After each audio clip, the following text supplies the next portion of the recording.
village knowledge that has been passed down from one idiot to the next idiot to the next idiot. But unfortunately, the things they had in common wasn't they understood it. It's that they were all three idiots. We make fun of the Cars and Coffee guys, but we love you. Well, my Cayenne has a better suspension than my 911 does.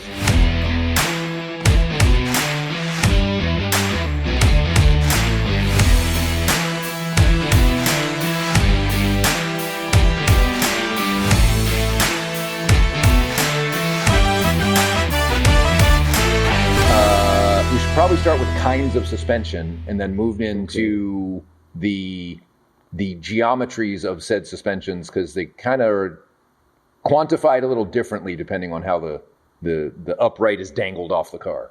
So what do you want to talk about first? How about we do McPherson Strut? Okay, well, a McPherson Strut is basically you have a lower control arm, and the knuckle assembly and the shock absorber and everything is all in one unit. Yep. And it bolts to the control arm and it bolts in the shock tower of your car. Okay. What's good about this kind of suspension is it's compact. Yep. Lightweight. Cheap. Simple and cheap. Yep. Up to very recently, almost all Porsches use this as a front suspension. Yep. Much to the chagrin of most Porsche owners, because many other car manufacturers for a long time, Mazda, FD, Honda, S2000, et cetera, Nissan Primera, used double wishbone. Should probably refine the Porsche comment, because 911s, I should say, because Cayennes and Panameras are all double wishbone. Yeah, which is really freaking incredible, isn't it? My Cayenne has a better suspension than my 911 does. Well, they had to make the 6,000-pound thing turn. So yeah, fair enough. Fair enough. BMWs had McPherson Strut too. Yeah. Like it's cheap. You don't have a lot of control over the geometry and where to place certain things. We'll kind of get back to that. We'll come back to that. It's amazing, like how well BMW and Porsche made the McPherson Strut work, actually. Yeah, for a long time. Produced super high performance street cars, racing cars. Yep. There's so many race cars that have won countless races with McPherson Strut suspension. Sure. We can start to go through some of the suspension geometries, because the reason I want to kind of do it kind of suspension, the geometries, because some of how you adjust a car based off of the geometries changes based off of the kind of suspension it is. So it feels more right to kind of go through, this is McPherson Strut, this is how you deal with it. This is double wish, this is how you deal with it, that kind of thing. So I think McPherson Strut basically maybe only has maybe 3 drawbacks. Sure. One of them is under compression. Once you get to a certain point, it actually loses negative camber instead of gains it. And, that limits the amount of traction you can get. Sure. And you have to run more static negative camber when you're racing with those. You got to have that stance boy look. You got to poke those things way out so that when it goes up, you're losing camber, so you're still, as the car's leaning over, it's still add the camber so you can tuck the tire. Exactly. So that's one disadvantage. Another disadvantage is when you get really wide tires with a McPherson Strut, since the strut's in the way, you can only go outboard. Sure. And then when it does that, you can't place your Dave Coleman point on the ground. Sure. Does he still call it that? The Dave point? Yeah.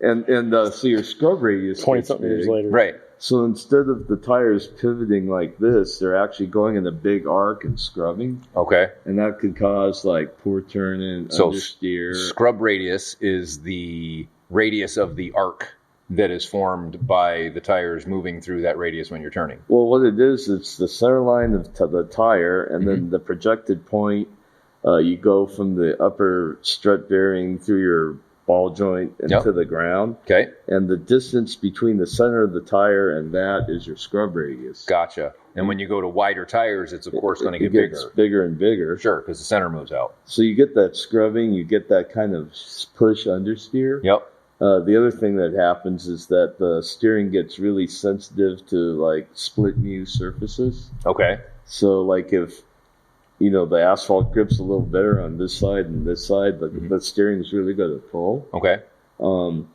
The car gets really sensitive to like grooves and cracks in the road, so you get bad tram lining. That thing. And it's really bad.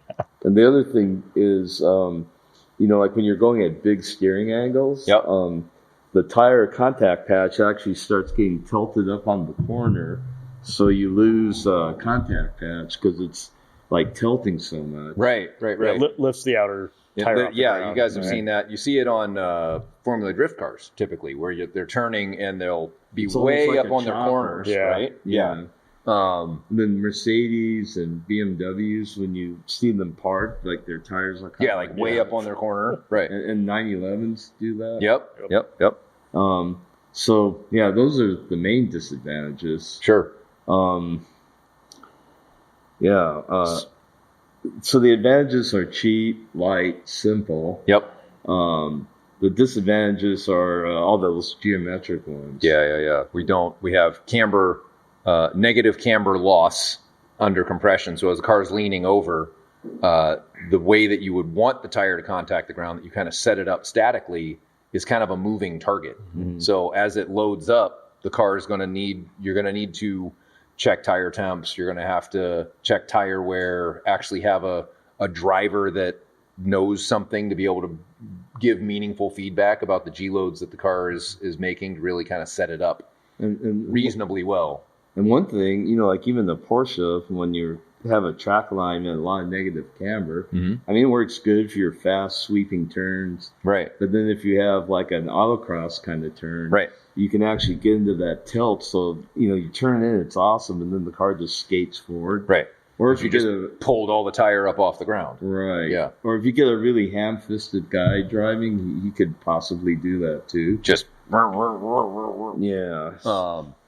So we talked about camber. What's caster? Caster is like the steering axis line. Like if you look at the side of the car, it's a line from your, like your upper strut bearing drawn to the ball joint down to the ground. Or if it's a A-arm car, it's through the two ball joints to the ground. That are joining the upright. Sure. And that gives you like a measurement called trail.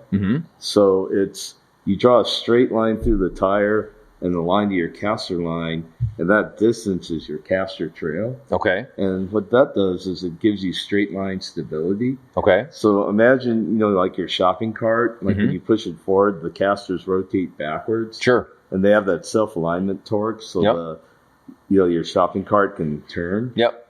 It's the same thing. Okay. And so you get straight line stability. You also get self-steer, because when you turn the wheel, like the tire kind of gets on the outside edge. Yep. And the car kind of goes up. So the weight of the car and the tipping of the tire makes the steering want to recenter. Sure. So that also would make it potentially it would come back straight. Right. Yeah. It also probably makes it a little harder to turn when you have high angles of caster, because you're trying to pick the car up, the front of the car up with the tires, putting them up on their corner. Your 911 has a ton of caster. Right. Yeah. Right. Like 10 degrees or more sometimes. So next time I go to Safeway, I'm going to bring some measuring devices. I'm going to measure caster on the shopping cart. When you have caster, when you turn, the outside loaded wheel gains negative camber. So that can be good. But then, there's this... The inside moves in. The inside's got to go the other way, right? But then that side's not really loaded, so it's not working as hard. Sure. And you can get into a thing where, especially on the 911, you have so much caster and you have negative camber, you might just tilt the tire off the contact patch. Yep. Right. Seen that with a few other cars that have 11 degrees of caster and 3.5 degrees of camber, and the outer 2 inches of the tire isn't even used. Yeah, it's just all on the inside. Never gets there. Someone's Nissan was like that 10 years ago. Right. Oh. It's crazy. I wonder who yelled at me about that. Right? feel like that lesson stuck with Charles pretty well, because now we draw stuff like this so that we can take caster out of them.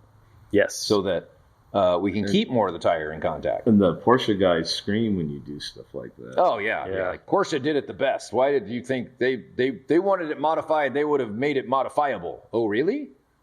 How about that? The 911, the geometry is in the front is kind of strange, and I don't understand why. Like, I think it could be a legacy of the skinny tire days or something. Could be lawyers. I mean, the old torsion bar cars were questionable, maybe. the fact that people made those into race cars as well as they did is kind of surprising nowadays. Sure. I mean, I went to the Porsche Museum and they had a cart, I think, that was designed. Yeah, the horse. Yeah, from behind it. Chariot. Oh, yeah. Well, yeah, you wore the wrong shirt. Yeah. No, so I was at the museum. The tour guide, I go, "Does the horse go in the back?" Right. And I was met with cold stares. Yeah, they're like, we're German. We don't like that. I have that shirt. Yeah, he has that shirt. Oh, I was almost going to wear it today, and I didn't. Yeah, he has that shirt. It's pretty Or it awesome. could be maybe they've heard that joke. Yeah, they're probably like, give me a break, guy. 3 times a day. So that means that it came in, the horse is sitting in the carriage. Yeah. And you're... somebody else, the dude's running. So, all right. So we got caster, which is the angle from where the... Think of it as the fork angle on your bicycle. Ah, perfect. Hey, look at that. Yeah, I like it. All right. So the beginning fork angle and how much the distance between that and where it would normally drop to 0, right? Perpendicular to 0. That's the caster trail, and that gives a self-aligning torque. Right. And so the degrees are the degrees of that triangle that's made at the point where they join, correct? Mm-hmm. I remember I had the chance once a long time ago to ride a 1930s bicycle, and I probably fell over 10 times. It's like giant tire with the not back giant. tire? It's when they went smaller, but the steering axis in that was vertical. Right. Because it was like a steering wheel and the back was cut off. Yeah, you're like... But if you did anything, it would just... Yeah, just thunk. Complete unself-align. Over, right? Yeah. Yeah, like that. We'll show you something cool on a rotating stool here later, but that's a different set of physics. Yeah. That's a different set of physics. Related, but not quite the same. So there's one more that everybody likes to talk about before we move on to different kind of suspension. So we did camber, we did caster. There's a bunch of other ones, like Mike's already introduced trail, which was caster is derived from. Mm-hmm. Let's talk about toe. Toe is like just toe in and toe out. So yep. Toe in is pigeon-toed. Toe out is, I don't know, what do you call that? So don't I need arches if I'm toed out? Got to put arches on my car? Maybe. I'm supinating. I can't run right. And toe in tends to give you, a little bit of toe in gives you straight line stability. Mm-hmm. Toe out helps you like dart into turns. Okay. Too much toe in, you get this weird scrubby instability. Too much toe out, the car is really darty. Sure. One of the things that almost nobody believes, but if you have a lot of negative camber, mm-hmm. it's good to run some toe out because of a phenomenon called camber thrust. Ooh. So a cambered tire wants to like push in the direction of camber. Like what we were just about to do. It's like the ice cream cone on the table that wants to spin the circle. Right. So it always wants to rotate. So when you toe out a car with a lot of negative camber, you counteract the camber thrust and your rolling resistance actually goes down and the dartiness gets less. And got it. Okay. So the we, lateral movement of the car from the rotation of the wheel is minimized in that regard. It doesn't want to get pulled in that direction. Or the camber thrust isn't ready to shove the car in some direction. Sure. And I mean, like, remember when we first ran a lot of negative camber, the 992? And then I go, you got to run toe out too, and and everybody was freaking out, and your alignment guy like freaked out. Yeah, he's like, "What? That's dangerous. This isn't for an autocross. We can't do that." And we face that a lot. We face that a lot in the industry because there's a lot of village knowledge that has been passed down from one idiot to the next idiot to the next idiot. But unfortunately, the thing that they had in common wasn't that they understood it; it's that they were all 3 idiots. And they just did the thing that they were told to by some other idiot. Someone else said, do this. And they did it. Don't ask It got put on a Renless thread. This is the best thing ever. Please copy my alignment. And somebody did it, and it just stayed that way, right? There was no, bless you, sir. There was no first principle analysis of what would be the best thing. It was just copied and copied and copied and copied. And so now there's all this momentum from everybody copying everybody. So that when there's a new, fresh idea, why are you guys doing this way? What? Well, everybody's going, toe out in the front of 911? Are you crazy? That's crazy. Well, that's where it's going to completely rotate around. I got Matt Connor to believe in me from going from the run list alignment specs that are the best to the crazy developed, in-house specs that we've tested and run. Mind blown. Yeah. His concern was he was told his tires were going to burn up if he drove like 100 miles with that spec. Yeah, with toe out and lots of camber. And actually, the tire will last longer. And actually, the car tracks nicely. Yeah, they said that was the bestest car I'd ever driven, even on the street. Yep. So that's exactly what Mike said when we got done with the MCS 3-ways on the 992 and got the alignment and everything set up. Went out and set a blistering lap time with a pro driver. We'll let Mike take it home through all the B roads through Shelton and Belfair and all these other little twisty roads, and it was great. Yeah, he's like split mute, broken pavement. Yeah, right. He's like, holy hell, that's one of the better cars I've ever driven like this. That this can go set a really fast lap time and drive on the street. So the big news with the 992 is that Porsche finally did a double A-arm front suspension. And we'll come back to the rear suspension because a lot of Porsches share the same rear, but there's subtle differences. We'll talk about what that is. But let's talk a little bit about a double A-arm or an unequal A-arm or double wishbone that are all similar words for essentially the same setup. I meant to get a chicken dinner the other night and save the wishbones from it. Bring just for this. Double wishbones? And I forgot, so. Dancing chickens? So the advantages of the double wishbone is you have like a upper and a lower control arm. Mm-hmm. The upper one is shorter than the lower one. Okay. So what that happens is the suspension moves through the arc. It actually can gain whatever amount of negative camber you designed into it. Sure. So when the car goes into a turn, starts to roll, you can actually gain negative camber and still lose it. Right. So you keep the contact patch flatter. Mm-hmm. So that's one advantage. Another advantage is that the location for your kingpin inclination angle is independent of where your shock tower is. Sure. So that way you can get a really wide tire, but have a put the scrub radius wherever you want it. Right. So you can control the scrub radius with whatever width tire you can concoct. Right. And so that's what we did next door. Yeah. Yeah. Got it. And the other advantage is, I guess those are the two main advantages, but they're big ones.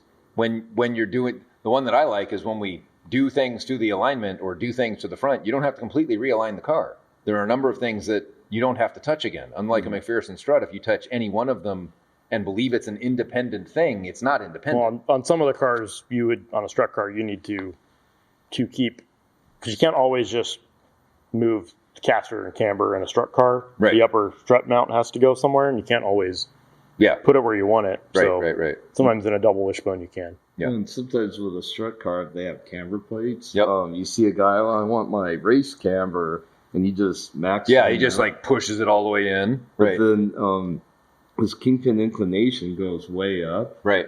So he gets way bad tire tilt. Yep. And also sometimes his scrub radius can be outside the center line of the tires, so he gets really odd pulling and tracking. Interesting.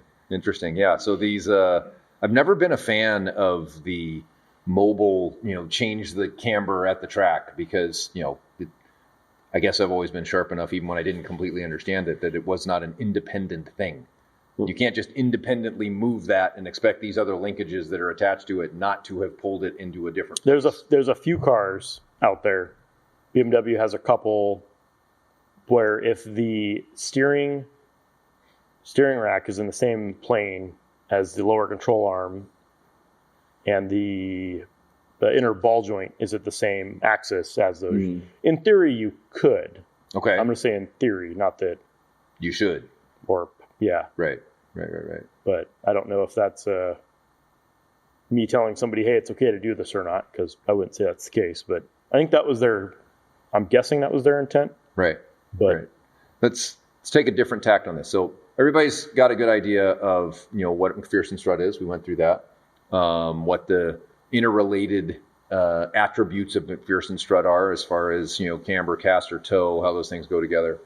The major benefit of a double wishbone setup is that you have camber gain as you get into roll, so you can, I suppose,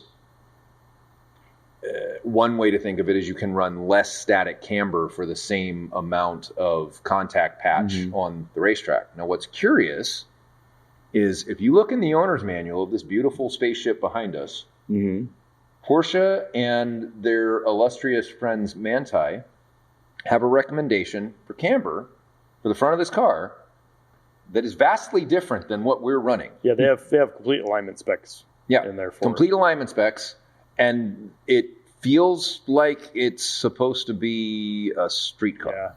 Yeah. It's not very much. The rest of the specs are the same. I think there's a little...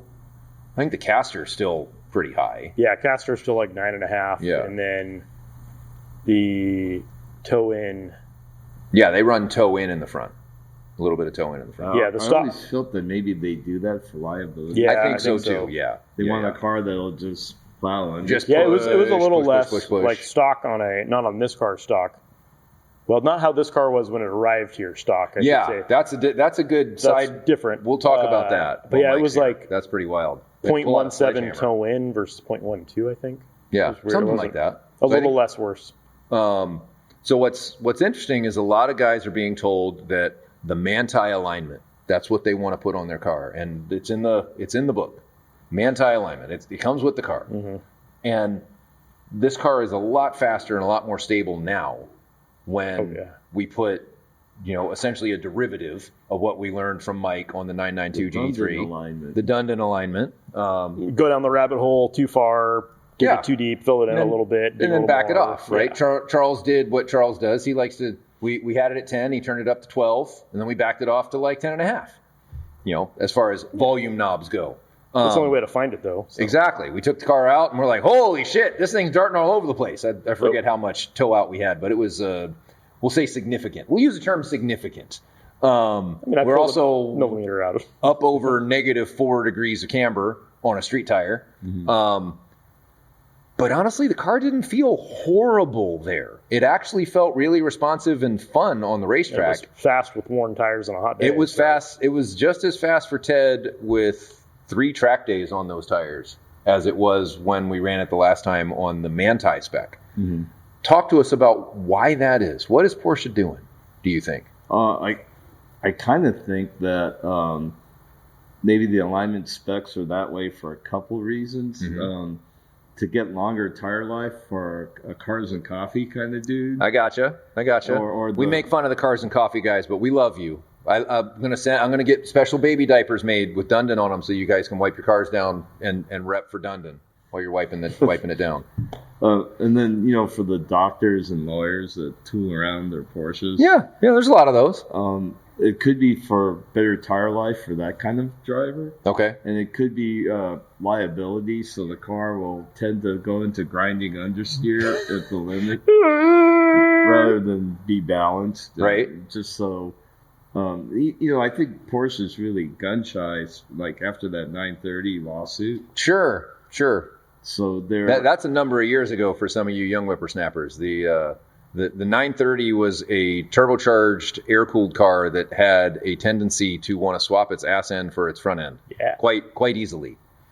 And by modern standards, it's not even that bad. 300 on a good day. Yeah. So nothing compared to a modern turbocharged car. But they'd go from 50 to 300 horsepower in 100 RPMs. Yeah. That's right. So essentially the reason I asked the question is we get a lot of pushback, again, from customers that are like, this is what Porsche told me to run the car at. Why should I believe you over what Porsche's telling me to do?